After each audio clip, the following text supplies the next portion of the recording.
Sí, muy bien. Hola, ¿qué ¿Me tal? escuchan? Sí, te escuchamos, Sergio. Ah, Pues, perfecto, magnífico. ¿Cómo están? Sergio, muy bien y muy contentos de que estés aquí con nosotros. La verdad es que ha sido una grata sorpresa el haber descubierto este libro. Tuvimos 15 días leyéndolo y en estos 15 días tuvimos un debate entre todos tus cuentos y la verdad es que nos dejaste con los ojos, pues así demasiado abiertos, ¿no? De tan Bueno, pues, sorprendentes que son. Pero bueno, Sergio, bienvenido a Recomiéndame un buen libro.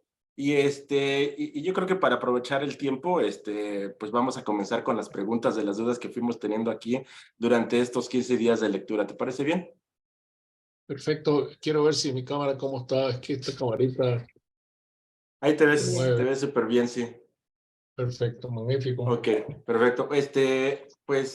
Jenny, adelante con tu pregunta. Gracias, Albert. Qué honor tan grande de verdad, ser. Muchas gracias, Un Jenny. Qué honor. alegría estar con ustedes, sí. No, no, es un honor de verdad tenerte con nosotros. Eres una persona, Gracias, un personaje al que admiro mucho. Entonces, gracias. verte aquí, imagínate, ¿no? O sea, todavía es mucho más grande. Pues fíjate que a mí me gustó mucho tu novela. Estos cuentos, yo les diría relatos, se me hicieron tan reales. Cada uno me fuiste llevando de la nostalgia a la angustia, me llevaste por el narcotráfico, me llevaste por la soledad, o sea, me llevaste por la represión que fue de los que más sufrí, pero fue algo tan vívido que eso me encantó. Yo quería saber, tengo un montón de preguntas y comentarios y deja decirte que me encantaron. Ahorita hablábamos del último, el que le da el nombre al libro, y cómo vas poniendo toda esta vida del béisbol que nos lo hiciste tan real, tan vivido. Pero yo quería preguntarte, ¿de dónde te salieron estas ideas o de dónde viste estos, no sé, decíamos que parecían que era todo real? Entonces quisiera saber, de dónde salieron tus ideas? Eh, Jenny, ¿de este último cuento o en general del libro? En general, Bueno, mira, un libro de cuentos es verdaderamente como un mosaico, ¿no? Yo creo que nadie se sienta a escribir un libro de cuentos como tal como se sienta a escribir una novela que va del principio al fin. Los cuentos son una colección diversa, pero en última instancia deben terminar teniendo una unidad, unos vasos comunicantes que relacionen los temas y que el lector tenga la sensación, se quede con la sensación de que está frente a un todo, aunque sea un todo muy diverso. Entonces, esto es lo primero que quería decir. Entonces, los cuentos van saliendo, uno lo va escribiendo. Antes la costumbre era de que los cuentos se publicaban en revistas, en suplementos, y luego se coleccionaban. Hoy no es tan así. Antes existían revistas dedicadas solo al cuento. Había una en México muy buena en mis años, en mis años juveniles, que se llamaba El Cuento, Ah, que sí, circulaba por toda América Latina, que la dirigía Edmundo Valadez, ¿no? sí, sí, sí, sí. El escritor y periodista. Entonces, y en los Estados Unidos todavía se acostumbra mucho publicar los cuentos en revistas. Hay en Estados Unidos 400 revistas dedicadas a publicar cuentos. Se hacen anuarios de los cuentos publicados. Pero en fin, entonces una colección madura sola, es decir, cuando ya uno saca del fondo de la gaveta los cuentos que tiene, ya sabe que puede allí haber un libro, porque ha conquistado cierto avance de unidad. Ahora, ¿de dónde salen los temas? Los temas salen de la experiencia de la vida diaria. Salen de la experiencia de la vida diaria, salen de la memoria, salen de lo que uno escucha en la calle, ve en los periódicos, las noticias que se impresionan en la mente, en la vida de todos los días. Nosotros vivimos países violentos. Es una desgracia para la vida ciudadana, pero la literatura saca provecho de esa normalidad, de la violencia, de los desajustes, de las desigualdades, de la infelicidad que crean las sociedades injustas. De ahí surgen muchos de los personajes. Y como te habrás fijado, pues no pocos de mis personajes son lo que podríamos llamar perdedores.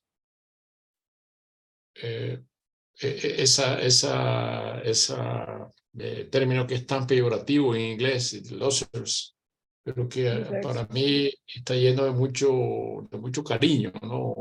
Por los perdedores, por la gente que no le va bien en la vida, ¿no? Que son víctimas, terminan siendo víctimas.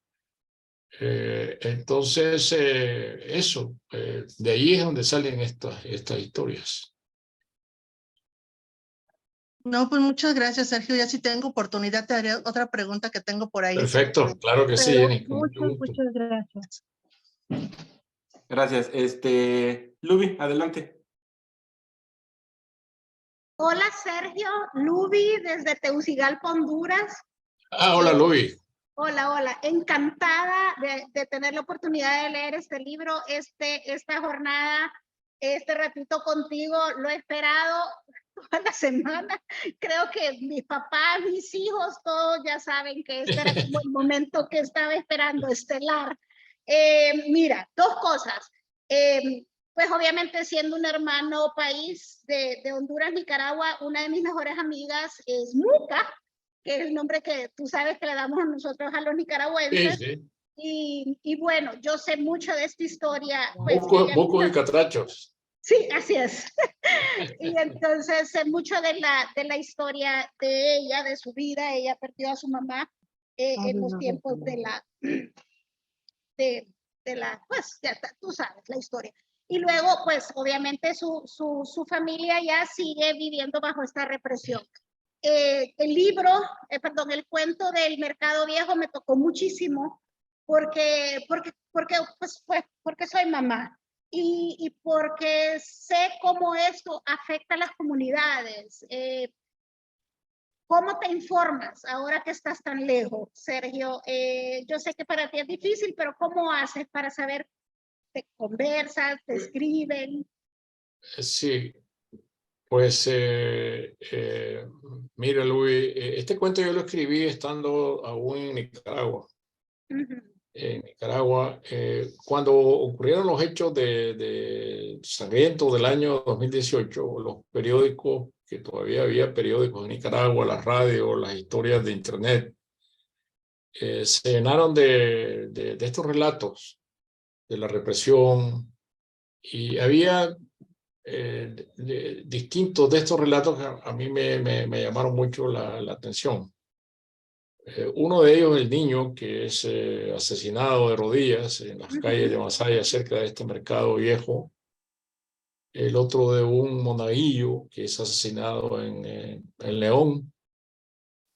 El otro es el de un niño que es asesinado en Managua cuando se acercaba a una barricada llevando una botella de agua para los muchachos que estaban ahí en las barricadas. Le pegaron un tiro en la nuca. Y dijo unas palabras que se han vuelto emblemáticas, porque dijo, me duele respirar. Y esto me duele respirar es como si fuera el propio país el que hubiera dicho estas palabras, ¿no? Entonces, yo empecé a coleccionar estas historias pensando que yo podía escribir una serie de crónicas sobre estos hechos, unas crónicas periodísticas, pero me di cuenta de que una crónica periodística de segunda mano no tiene mucho valor. Es decir, alguien que no estuvo en los acontecimientos, que no reportó, digamos, que no estuvo en el lugar de los hechos y luego toma de recortes o de lo que lee en internet y luego arma una historia, eso para mí no tiene valor. Entonces, pero en el campo de la ficción sí tiene mucho valor, porque en la ficción uno no tiene necesariamente que haber estado allí. Una de las historias que va a poner en términos de ficción escoge lo que le parece más valioso para entrar en el relato. Y puede tomar la realidad y cambiar la realidad. Esa libertad uno no la tiene a la hora de escribir una crónica. Entonces, por lo tanto, yo me decidí que estos cuentos, estas historias, podían entrar en relatos. Y algunas de ellas son las que forman parte de este libro. Una, la que tiene que ver con este niño, el pollito, como efectivamente se llamaba en la vida real. La otra es de la mujer trans, que es testigo del incendio de la casa de los vecinos y lo denuncia. Entonces, después yo tenía que decidir en cada caso quién iba a narrar las historias. Y en este caso del Mercado Viejo, yo decidí que yo le tenía que dar la voz a la madre, construir una voz de la madre, con la credibilidad de que es la madre la que está hablando de su hijo, de la vida del niño, de su vida en la escuela, etcétera, de su vida hasta su muerte. Y ese fue el procedimiento que usé, darle la voz a la madre. Gracias. Y una pregunta más. Cuéntame, ¿jugaste béisbol? No, yo era muy mal jugador. Yo era fanático del béisbol desde niño, desde la gradería. En Nicaragua el fútbol no solo se jugaba en los colegios. Y la gente lo que iba a los estadios era ver en los años 50 la liga profesional de béisbol y luego la selección nacional de béisbol de Nicaragua, que tenía para mí un gran aura de fama, pero no era tan buena. Nunca fue tan buena. Nicaragua nunca ganó un campeonato mundial. Los grandes equipos eran Cuba, Puerto Rico, Venezuela, Panamá.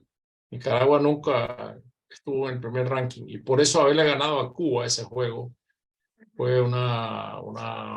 digamos, una gran reivindicación del país, porque Cuba no le ganaba a nadie, tal como cuento en el cuento. Okay. Un abrazo, encantada. Muchas gracias, Luis. Norma, adelante. Hola, Sergio, ¿qué tal? Un honor que estés aquí con nosotros. Muchas gracias. Gracias, Norma.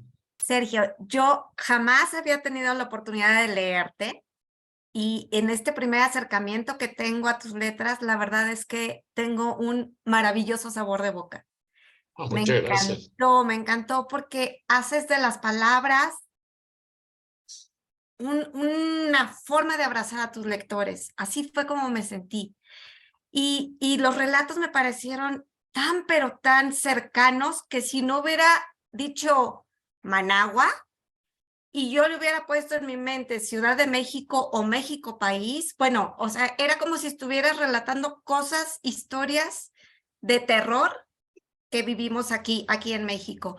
La verdad es que me sentí inmediatamente empatizada con las historias, tristemente, pero así es, como bien comentaste al principio, vivimos en países violentos y bueno, pues esta es la situación que estamos viviendo. Yo quiero decirte que mi relato favorito fue el del béisbol. A mí me encanta el béisbol y lo narraste de una manera, pero tan sabrosa, que era como estar escuchando esta narración en la radio, en donde te estás imaginando cada batazo y cada out y cada strike. Entonces, la verdad es que lo disfruté muchísimo. Y al principio nos comentaste que estos cuentos los fuiste armando con un hilo. Yo sí sentí ese hilo y creo que ese hilo va alrededor de la violencia y la muerte. Déjame preguntarte, ¿qué tan difícil fue para ti escribir sobre estos dos conceptos basados en la realidad? No debe de ser fácil, porque duele. ¿Cómo fue para ti? Mira, cuando uno se acerca a un tema, el primer acercamiento o la primera tentación de acercamiento que tiene es la tentación sentimental. Es decir, porque está de por medio el dolor de ver unos acontecimientos, situaciones de injusticia que uno no puede remediar. Entonces te acercas a los hechos con dolor. Pero al escribir un cuento, lo primero que tienes que librarte es de lo sentimental. Esto puede parecer contradictorio, pero lo sentimental puede arruinar un cuento. Es decir, un cuento se lamenta de la situación. Tú tienes que apartar los sentimientos de un lado y escribir con la mente fría la crónica, de manera que sean los hechos los que comuniquen el sentimiento al lector. No palabras gratuitas, no palabras metidas por gusto, sino hechos, los hechos. Si los hechos no logran hablar por sí mismos, el cuento no quiere decir que no está bien resuelto. Tiene que llegar directamente como un espejo que pone frente al lector y él tiene que ver, ser reflejado en esas imágenes y sentir que lo que se está contando lo conoce, le toca por dentro, pero sin que haya sentimentalidad, sentimentalismo. Es decir, librar al cuento, al relato de las emociones, porque las emociones pueden arruinar el relato. Y me imagino que no debe de ser fácil, porque primero pues uno es Bueno, persona. porque no es fácil, porque este es un artificio. Es decir, no quiere decir que yo deje de tener sentimientos. Claro, claro. Yo lo que hago es apartar los sentimientos, fingir que aparte los sentimientos, simular que aparte los sentimientos y que mis sentimientos no pasan a la página. Y lo que pasan a la página son los hechos. Muchas gracias, Sergio. Muchas felicidades. ¿Cómo no? Encantado, Norma. Claro. Juan. Hola, ¿qué tal, Sergio? Pues fue un gusto leer tu libro, de verdad es una cosa maravillosa. Estoy fascinado, nunca había leído nada tuyo y estoy fascinado completamente, de verdad es un librazo. Por lo regular no leo libros de cuentos porque la verdad es que a veces, ¿qué pasa? Te sorprende un cuento y entonces ya cuando te sorprendió ese cuento va bajando, luego otra vez sube un poquito y hay una curva. Quiero decirte que todos tus cuentos, todos tus relatos están hasta acá. O sea, terminaba uno y seguía, y seguía, y seguía, y seguía, y no paré. O sea, he andado un poquito presionado con muchas cosas, cierre de cursos, soy profesor, y entonces tu libro lo tomé el día de ayer. Dije, está cortito, vamos a empezarlo, son cuentos, no pude parar. Estuve uno tras otro, le decía ahí en el grupo y me decía Heidi, también llevo 2 cuentos y con esos 2 cuentos yo ya estaba impresionado, estaba cada rato así como, espera, ¿qué pasó? Tenía que hacer una pequeña pausa, pero seguía y seguía y seguía y seguía y así lo terminé. Estoy maravillado, de verdad. Voy a seguirte leyendo porque tienes una pluma extraordinaria. Creo que es uno de los mejores, hasta ahorita es el mejor libro de cuentos que he leído este año. Casi no leo cuentos, pero pues me voy a animar a continuar. Mi pregunta es la siguiente, es con respecto a la estructura del libro. Está dividido en 3 partes, así me aparece en el Kindle, como 1, 2 y 3. Me gustaría cómo hiciste la selección, si tiene algún significado, si tienen que ver con alguna temática. Por ejemplo, la segunda es un poquito más como de gobierno, corrupción, política, etcétera. Siento como que esa es la clasificación, pero me gustaría saber cuál es tu opinión al respecto. Y también al final al inicio de los cuentos, viene una frase o alguna dedicatoria. Me gustaría saber quiénes son estas personas a quienes les dedicas los cuentos y si hay algún significado también detrás de esto. Y al final también vienen los años. Yo supongo que son los años que te tardó escribirlo. Me gustaría saber por qué. Algunos son, nada más dicen 2019, 2018, etcétera, pero hay otros que sí te llevaste una gran cantidad de años, entonces me gustaría saber cuál es el proceso. En todos me divertí, todos tienen una temática extraordinaria. O sea, yo con lo del niño, cuando das el cierre de que llegan a la fiesta y todo, no, a mí me volaste la tapa de los sesos, te lo juro, me encantaron. Muchas felicidades, te voy a seguir leyendo y ojalá algún día te pueda conocer porque eres un autor. Muchísimas gracias, Juan. Muy Muchas importante. gracias. Muchas gracias. Pues en respecto a la estructura del libro, como decía al principio, el libro tiene un hilo conductor, pero o tiene hilos conductores de, quizás podríamos decir, de distintos colores. Y yo no quería anudar unos cuentos con otros que no tuvieran una relación muy íntima, o unos cuentos que estuvieran enmarcados en el humor y otros en la tragedia. Entonces, por eso yo separé humor, tragedia, y de manera que, que tengan un cierto balance entre las tres partes. En lo que se refiere a la dedicatoria, el libro está dedicado a Claudia Neira, que es la directora trabaja conmigo, nosotros tenemos un festival literario que se llama Centroamérica Cuenta, y ella es la directora del festival. Los otros, muy cercana a mí, por supuesto, los otros cuentos, hay uno, el del niño y los pingüinos. Este está dedicado, dice, a Fer, que es mi nieto mayor, que cuando yo escribí este cuento estaba muy niño, porque este es de cuentos de los más antiguos, ¿no? Y él estudiaba en un colegio bilingüe, y yo conversaba con él para ambientarme un poco en este ambiente del colegio americano en Nicaragua, ¿no? El colegio bilingüe. Y entonces, y muchos tips del cuento me los dio él, de manera que está dedicado a él. Los otros, perdona, pero no me acuerdo, y no tengo un ejemplar aquí conmigo para decirte quiénes son las otras personas.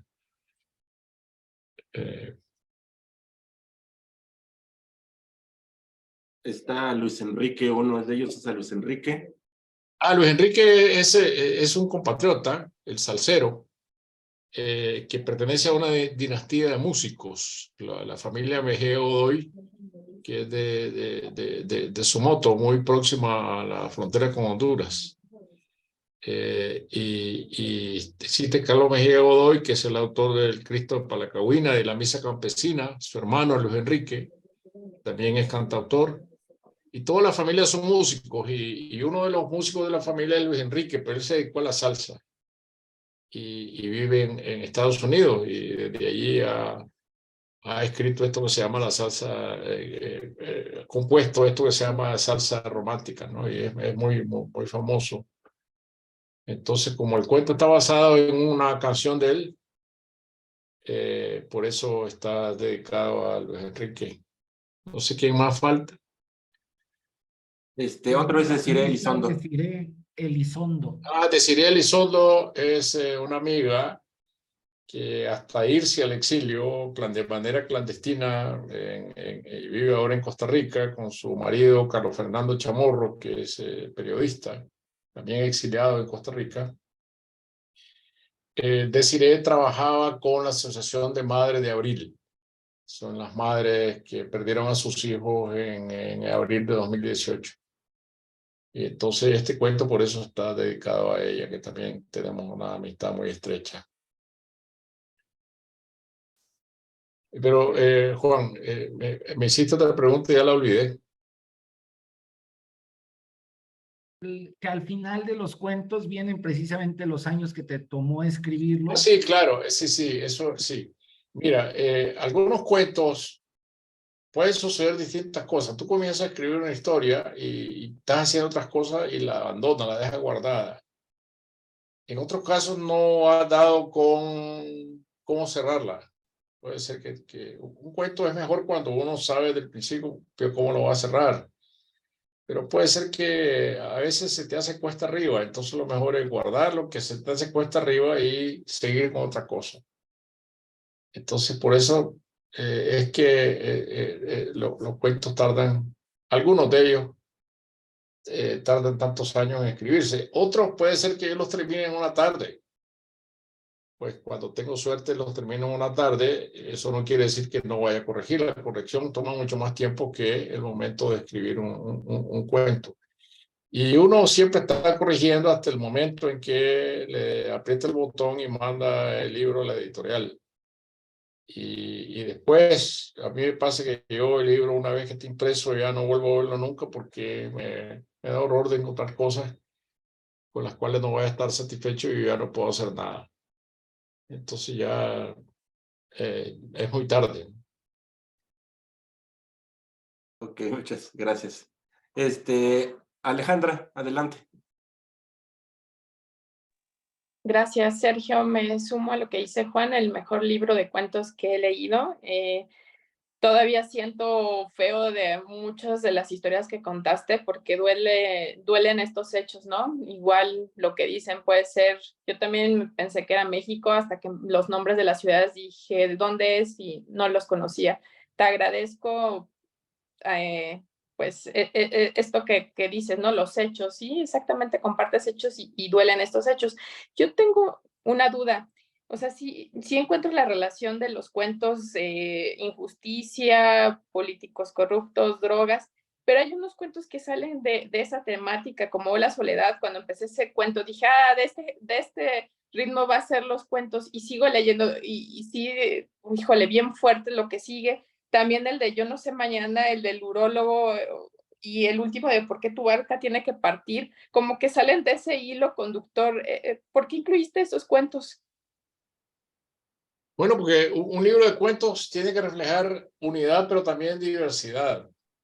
Y estos son cuentos en donde para mí el acento del humor es muy importante en una lectura de conjunto. Estas cosas bastante inusitadas que tiene la vida, pero ocurren.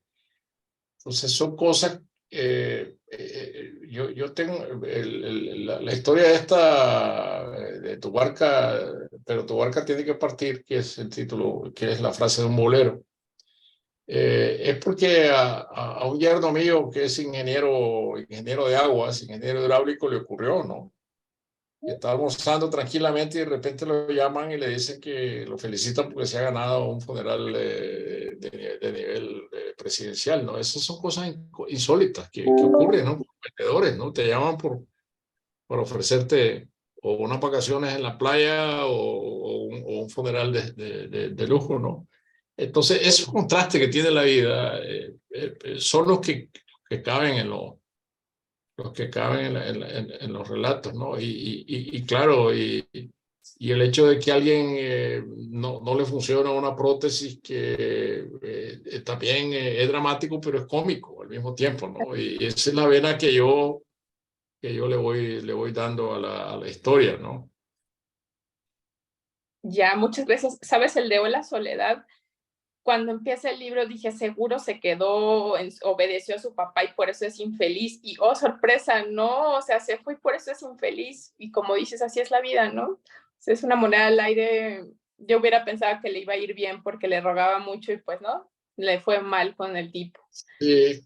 Así la Esa es otra vida. historia. De esas historias hay muchas que ocurren en León, porque yo estudié en León y escuché historias, supe de historias como esa. Ahora, si te fijas bien, una historia como esa corre el riesgo de volverse una telenovela, ¿no? Y hay que salvarla de ser una telenovela porque son historias muy humanas, pero bueno, la mujer es de una familia rica, la seduce un novio que no pertenece a su clase social, ahí comienza la telenovela, ¿no? Y luego el padre no le gusta el novio, la manda a estudiar a Suiza, ella se va, no se va, se queda, y en lugar de la felicidad encuentra la tragedia. Aquí la diferencia con la telenovela es que en lugar de la tragedia hubiera encontrado la felicidad. Las telenovelas siempre tienen finales felices. Y aquí realmente la pobre mujer pues se da con la piedra en los dientes. Ahora, ¿cómo narrar esta historia? También hay que coger con cuidado el procedimiento para narrarla y por eso es que yo comienzo a usar la voz de ella, pero hay una voz alterna que también va narrando. Y para ilustrar la soledad de esta mujer, yo escogí un símbolo para mí muy importante que son los crucigramas, porque esta mujer comienza a llenar todos los crucigramas que vienen en los periódicos y después comienza llenando libros enteros de crucigramas. Entonces, este es el punto donde yo quiero fijar la soledad de esta mujer que hasta el día en que esté esperando el cadáver del marido, está ella pensando en términos de crucigrama. Correcto, Sergio, tienes toda la razón. Muchísimas gracias, un placer ¿Cómo conocerte. no? Muchísimas gracias, Alejandra. Angie, adelante. Sí, gracias. Hola, Sergio. Mira, en tus relatos tocas temas como la familia, el amor, la muerte y la memoria. Me gustaría saber qué te llevó a explorar esos temas en particular. Mira, la literatura no tiene temas nuevos. Los temas de la literatura son precisamente esos que estás mencionando: el amor, la locura, la muerte, el poder. Y de allí podríamos encontrar una serie de los que podríamos llamar sus temas, pero piensa en cualquiera de estos 4 temas y alguno de ellos siempre va a dar a estas cuatro referencias. Por eso es que nosotros cuando leemos cuando leemos a Homero o leemos a Esquilo o a Shakespeare, nos vamos a encontrar que esos temas ya están tocados ahí. Entonces en la literatura no hay nada nuevo, lo que es nuevo es el lenguaje y la forma de tratar los temas. Es ahí donde el lector tiene que ser seducido, porque no es la forma que se lo han contado antes, sino que, bueno, yo voy a usar otros personajes, otra estructura, pero nunca voy a dejar del amor, del odio, de la locura, de la cordura, de la vida, de la muerte, de la unión, de la separación, de la imposibilidad para estar juntos dos enamorados. Siempre hay un obstáculo. Ese es un eje de cualquier narración. Los obstáculos para el amor o para la felicidad. Entonces, esos son los elementos para construir un relato. Por eso están presentes en estos cuentos. Los cuentos pueden tener circunstancias muy concretas, políticas, como las que vemos en el libro, ¿no? Es decir, la represión, el incendio de una fábrica de colchones, un niño que es asesinado, esta aldea en Guatemala que es exterminada totalmente. Esas son las circunstancias históricas sobre las cuales el cuento está montado, pero por detrás lo que tiene son estas referencias que no van a cambiar nunca en la historia de la humanidad, porque son parte de la condición humana. Muchas gracias, Sergio. ¿Cómo no? Heidi. Hola, buenos días a todos. Un gusto, señor Sergio, de que nos dedique su tiempo.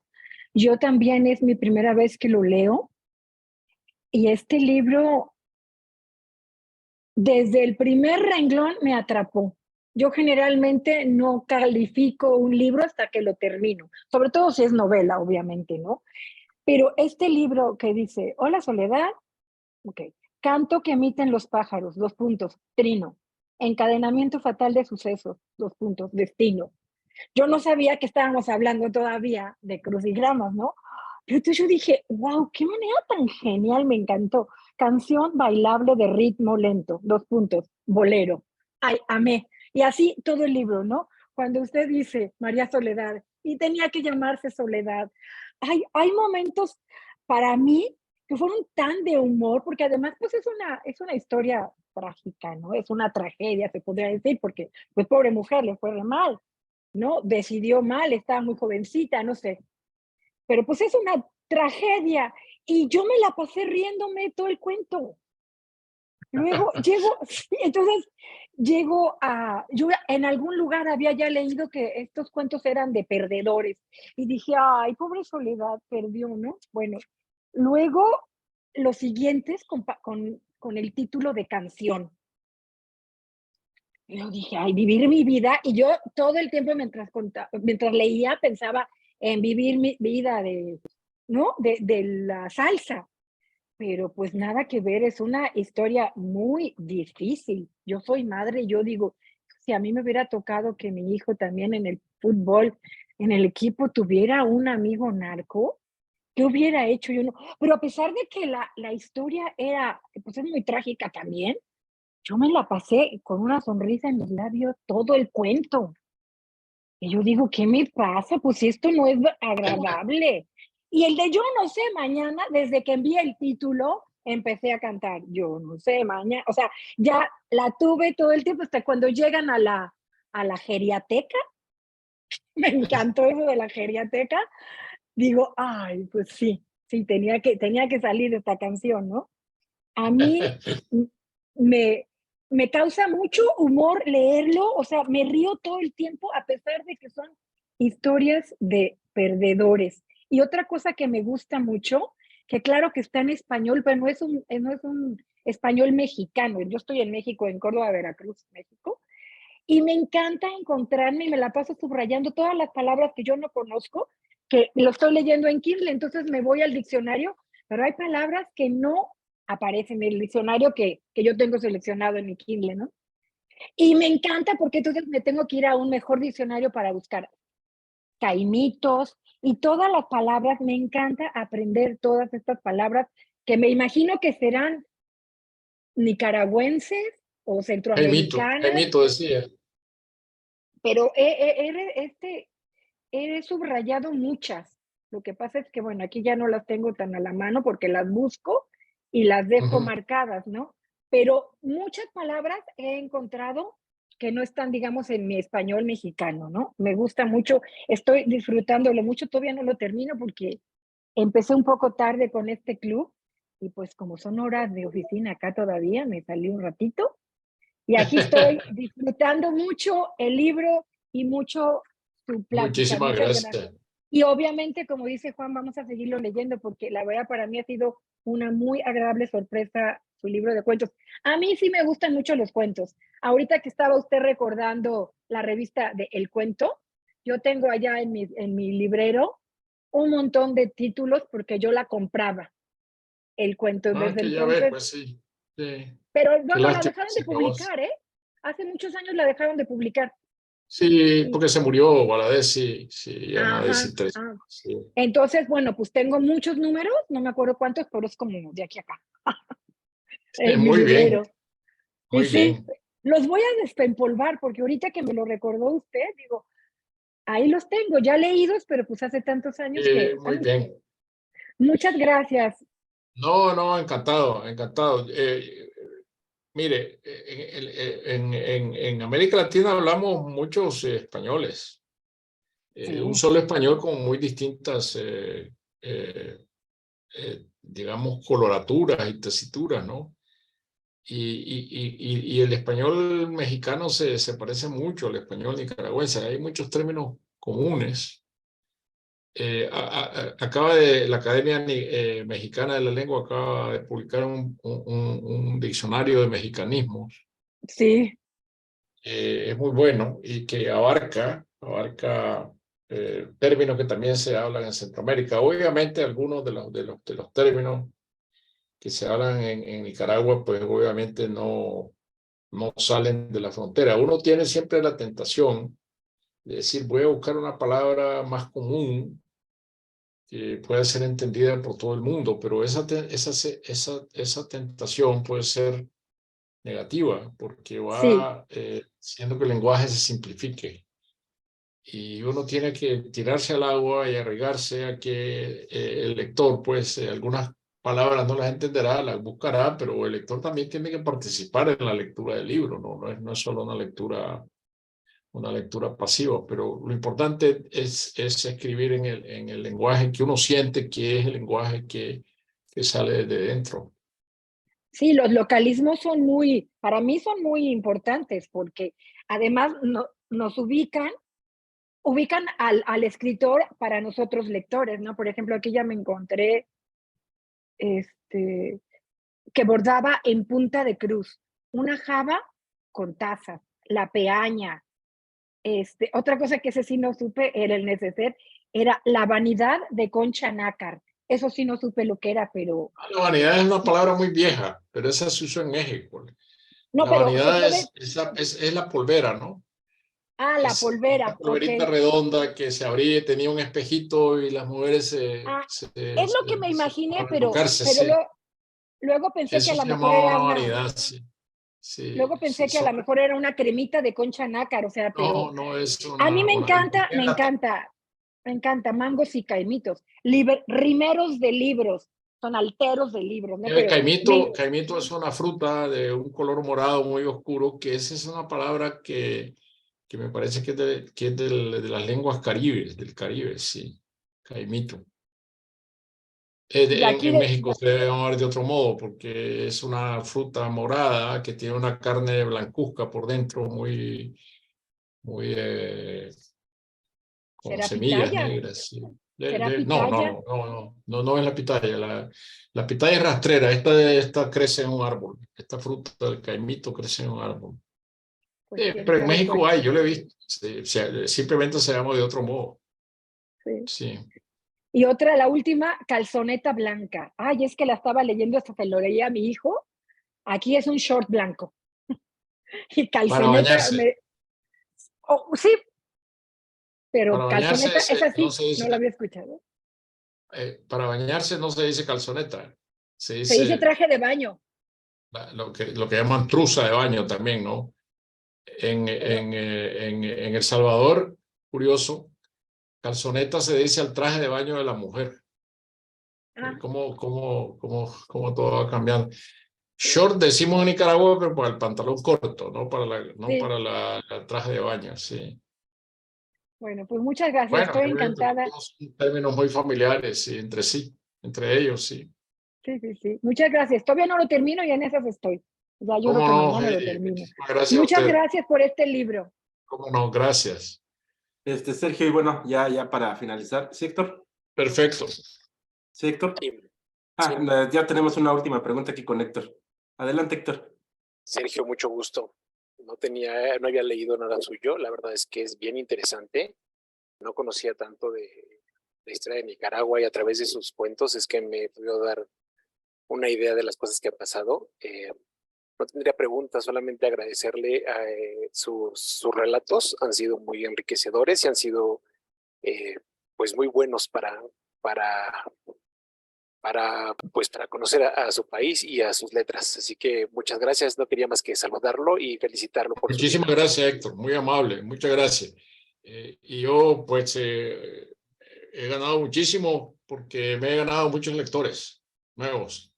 Sí, muchas gracias. Ojalá puedan leer otros de mis libros. Claro. ¿Sabes si acaso lo único que sí me llevó, bueno, el libro que más el cuento, la narración o el cuento que más me impactó fue el de la gente indígena, el de esa matanza tan brutal. De Guatemala, sí. De antropología de la memoria. Sí. Es impactante, o sea, sí te deja frío. Cuando empecé a leerlo decían que estaba medio crudo. Los primeros no me parecieron tanto, pero cuando llegué a antropología, híjole, ahí sí ya me senté. Qué manera de narrarlo y qué episodio tan triste para un país y que desafortunadamente no sea una realidad tan ajena a lo que hoy en día vive todavía nuestra América Latina, ¿no? Así es, y siguen ocurriendo esas cosas, sí. Sí, ese es un poco a lo mejor nada más lo único que le preguntaría, si en ese afán lo hace de dejar como una huella y un testimonio y una...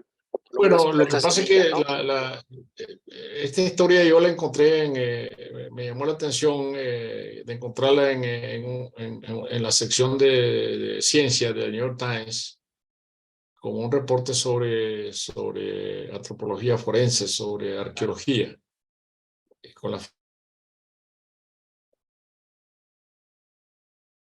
Se bloqueó. Bueno, mientras preparen la portada de sus libros y te das cuenta de que se trata de una aldea que fue exterminada por la dictadura de Río Montt. Entonces yo escribí este relato también con esa misma frialdad que decía de un reportaje periodístico sin intervenir, desapareciendo detrás del relato, porque me pareció que la única manera de comunicar la brutalidad que esa historia significa era con la más absoluta frialdad. ¿Sí? Pues le quedó increíble y igual tus demás narrativas. De verdad, muchas gracias por hacerlo. Muchísimas gracias, Héctor. Muchas gracias, muy amable. Y Sergio, ya nada más para finalizar, te queremos pedir que todos tengan su libro a la mano para tomar una foto del recuerdo. Estupendo. y tener la foto. Y mientras aprovecho, fíjate que me faltó una pregunta. En este caso de tus libros de cuentos, ¿qué tan complicado para ti fue el elegir el libro, el nombre del libro? Va el primer intento. Pues Va otro. no me costó nada. No me costó nada. Yo sabía que ese fue el último cuento que yo escribí. Y yo encontré que ese título del cuento podría servir para darle título a todo el libro, ¿no? Entonces, en este caso no me costó nada. A veces lucho mucho para encontrar los títulos de los libros, ¿sí? Ok, pues muchísimas gracias, Juan. A ustedes, muchas gracias. Pues muchas gracias a todos y un placer que hayas estado aquí con nosotros en Recomiéndame un buen libro, y gracias a todos. Muy buenas tardes y bueno, también tardes para ti todavía, Sergio. Gracias. Muchas gracias. Hasta Gracias, luego, adiós. Sergio. Un Gracias. abrazo. Hasta Gracias, luego. Un abrazo a Bye. todos. Muchas Saludos, gracias. España. Gracias, gracias. Gracias, muy amable.